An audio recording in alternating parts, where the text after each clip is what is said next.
Welcome, Pure Investors. I'm Nick, and this is your update for March 22 for the Income and Growth Fund. We're pleased to report that the fund delivered a positive 1.6% return in March and initiated a new investment in the rapidly emerging hydrogen sector. More on this later. We're also pleased to declare a 2.2 cent per unit distribution for the foundation class of units in the fund and a 2.0 cent per unit distribution for the platform class of units in the fund for the most recent quarter. This being a further increase from both of the prior quarters. This brings the running yield year to date on both classes to 4.9% for the fund, and we remain confident of achieving our annual target of a 7.5% distribution through the final quarter distribution to be declared in July. Performance this month was driven by gains in the valuation of XREF, stock code XF1, and circa 29% performance in the Hydration Pharmaceuticals Company's share price, stock code HPC, as well as $2.5 million in interest income coming in for the quarter, with the balance of performance across the portfolio relatively even. Turning to XREF first, keen followers will remember from one of our prior update videos that XREF suffered an, to our mind, inexplicable sell-off.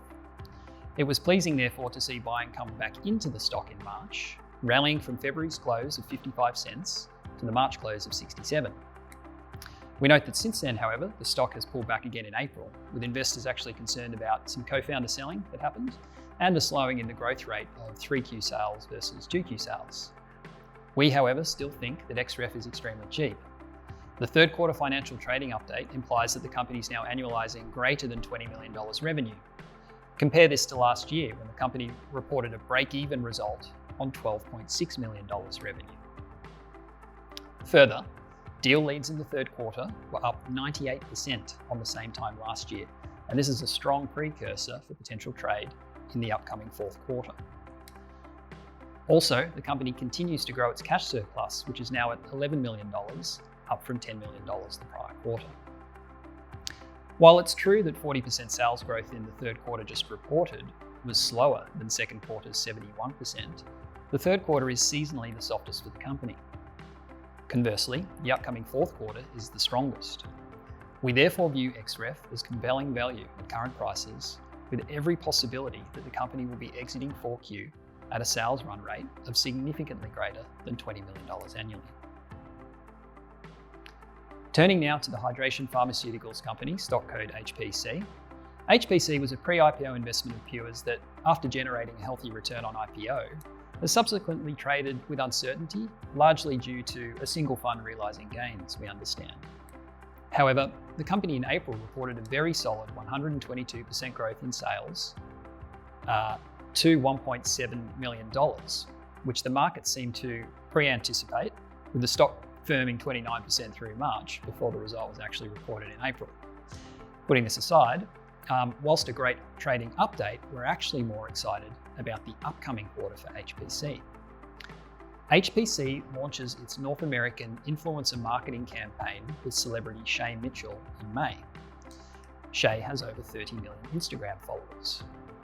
We note that conversion rates on consumers purchasing product off the back of such campaigns can far exceed the standard 0.1 to 0.2% conversion rates of general online advertising, and that this could therefore be very meaningful for HPC's financial performance, in our view. By way of example, were just 0.1% of Shay's followers to purchase $20 of Hydrolite product, call it a standard 3-pack, this alone would add 50% to quarterly sales growth, we estimate. Given the targeted nature of the collaboration and marketing investment, conversion rates could well be meaningfully higher than this. The proverbial fly in the ointment for the fund this month was Decmil, which published to market a material guidance downgrade. Now, it's worth noting 2 points immediately up front on this.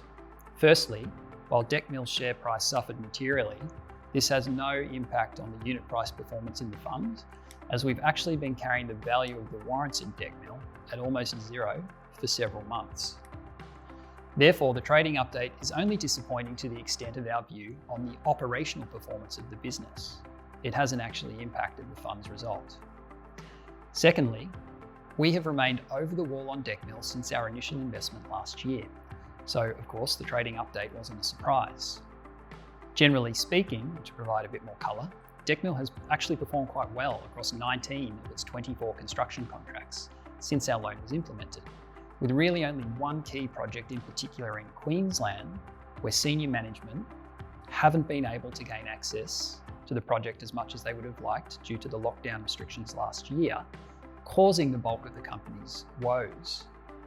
This project is now largely finalised with really very limited scope for additional cash flow bleed, shall we say.